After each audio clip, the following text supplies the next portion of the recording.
கொஞ்சம் oil, onions மட்டும் போட்டுக்கணும். இப்போ கொஞ்சம் வதங்கிருக்கு, இன்னும் கொஞ்சம் நல்லா வதங்கணும். நம்ம இஞ்சி பூண்டு பேஸ்ட் போடுறோம். நீங்கள் வீட்டில் ஃப்ரெஷ்ஷாக வச்சுக்கோங்க, எங்களுக்கு வேறு ஆப்ஷன் இல்லாதனால நாங்கள் இதை யூஸ் பண்ணுறோம். இப்போ பச்சை வாசனை போகிற வரைக்கும் நல்லா வதக்கணும். க்ளோஸ் பண்ணி வச்சா தான் எங்களுக்கு வேகும். அடிக்கடி தான் பார்த்துக்கணும். ஓப்பன்லேயே வச்சு வேக வச்சுக்கலாம். தக்காளி போடுறோம், கூட எல்லாம் சரி 30 மினிட்ஸ் கழிச்சு வந்து பார்க்கலாம். இந்த நைட்டு சமைக்கணும்னா நாங்கள் சாயங்காலமே சமைக்க ஆரம்பிச்சாரு. இந்த நைட்டுக்கு சோறு கிடைக்கும். எண்ணெய் பிரிஞ்சு வந்துச்சு. மசாலா ஒன்று போட போகிறோம். நான் இப்போ எடுத்துட்டா நல்லா வரதான் சாப்பிட்டாகணும். ஒரு ஸ்பூன் போட்டிருக்கேன். இல்லை நல்லா தான் இருக்கும்.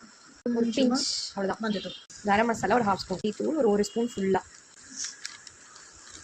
எனக்கு அப்பப்போ கொஞ்சம் கண்ணு தெரியாதுங்க. ஸோ இது அப்படி தான் கொஞ்சம் எனக்கு ஹெல்ப் பண்ணுவா. நீங்களும் வேறு எதுவும் நினச்சிக்காதீங்க. இப்போ நாங்கள் அடிப்பிடிக்கக்கூடாதுன்றதுக்காக மசாலாவோட இன்ஜினுக்காக தண்ணி கொஞ்சம் ஊற்றுக்கிறோம். இதை நாங்கள் சும்மா போடாமல் ஸ்பூனை கழுவி போட போகிறோம். ஸோ நீங்களும் இந்த மாதிரியெல்லாம் டேஸ்ட் பண்ணாமல் கழுவி போடுங்க. மசாலா பேக்கெட்டை வீண் அடிக்காதீங்க. இப்போ இன்னும் இருக்கிற மற்ற தண்ணியை கொஞ்சம் ஊற்றி மசாலா பச்சை வாசனை போகணும்.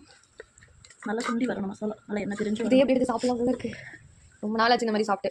நாங்கள் காஞ்சி போயிருக்கோம், வேறு ஒன்றும் இல்லை. இது கொஞ்சம் நாங்கள் மூடி வைக்க போகிறோங்க. இப்போ தான் எங்களுக்கு வேகும். ஒரு 5 மினிட்ஸ் கழிச்சு வந்து பார்க்கலாம். இப்போ நம்ம மெயின் இன்க்ரீடியன்ட் மஷ்ரூம் போட போகிறோம். நாங்கள் வந்து கொஞ்சம் கிரேவி மாதிரி செய்யறோம். உங்களுக்கு வேணுங்கிற சைஸை நீங்கள் கட் பண்ணிக்கோங்க. உங்களுக்கு நிறையா வேணும்.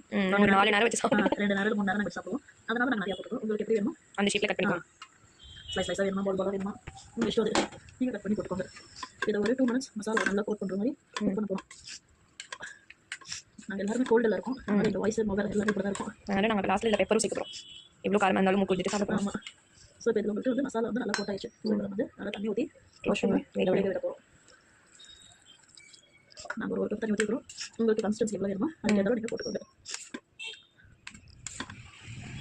இந்த வாய்ஸ் எல்லாம் செட்டப் போகிறோம் பேசுகிற மாதிரி தான் இருக்கும். நாங்கள் எல்லாம் உடம்புல சரியாயிட்டு அப்புறமா நல்லா பேசி போடுறோம். பிரியாணி செஞ்சு போடுறோம். செம்மையாக கொதிச்சு காளான் கிரேவி ரெடி ஆயிடுச்சு. நம்ம மசாலா ரெடி. நீங்களும் இதே மாதிரி வீட்டில் செஞ்சு சாப்பிடுங்க.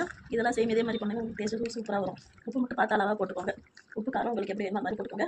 நாங்கள் இதை லாஸ்ட்டாக பெப்பர் போட்டுருக்கோம். உங்களுக்கு வேணும்னா போட்டுக்கோங்க, வேணாலும் விட்டுருங்க. அதை கார்னிஷ் பண்ண கொத்தமல்லி போட்டுக்கோங்க. எங்களுக்கு இல்லை, நாங்கள் போடலை. எடுத்துகிட்டு வரலையா? எடுத்துகிட்டு வரல. மறுபடியும் யார் போகிறது? தேங்க்யூ. பாய் பாய்.